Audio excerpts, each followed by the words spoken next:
সুপ্রিয় দর্শক, আজকে তৈরি করে দেখাবো আমি কাঁচা আমের আমসত্ত্ব। চলো তাহলে তৈরি করে ফেলি। নিয়ে নিয়েছি আমি কাঁচা আম। এখন আমি আমগুলো খোসা ছাড়িয়ে ভালোভাবে ধুয়ে নেব।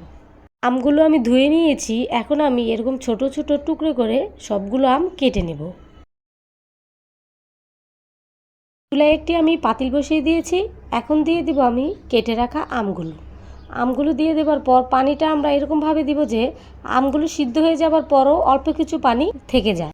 আমগুলো আমাদের সিদ্ধ হয়ে গিয়েছে। এখন আমরা নামিয়ে ঠান্ডা করে নেব। ঠান্ডা হয়ে যাবার পর একটি ছাঁকনি দিয়ে আমরা সম্পূর্ণ আম ছেঁকে নেব।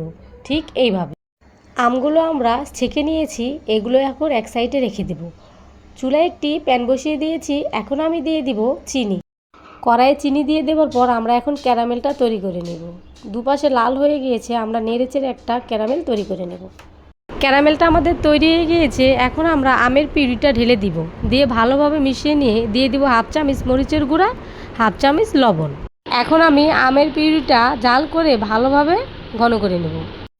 আচ্ছা, আমের পিউরিটা রেডি কি না আমসত্ত্বর জন্য তা আমরা কিভাবে বুঝবো?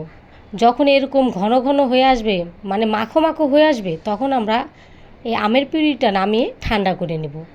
আচ্ছা, আমের পিউরিটা হালকা একটু গরম রেখে এ পর্যায়ে আমরা একটি স্টিলের প্লেট নিয়ে নিয়েছি। এখন এখানে একটু সয়াবিন তেল হাত দিয়ে মেখে নেব।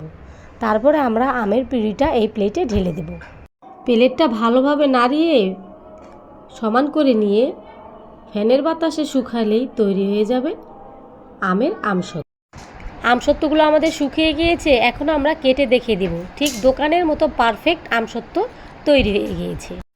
আমি একটু উঠিয়ে দেখিয়ে দিই কতটা পারফেক্ট এবং সুন্দর হয়েছে এই আমসত্ত্বগুলো। তোমরা কিন্তু বাসায় অবশ্যই একবার ট্রাই করবে।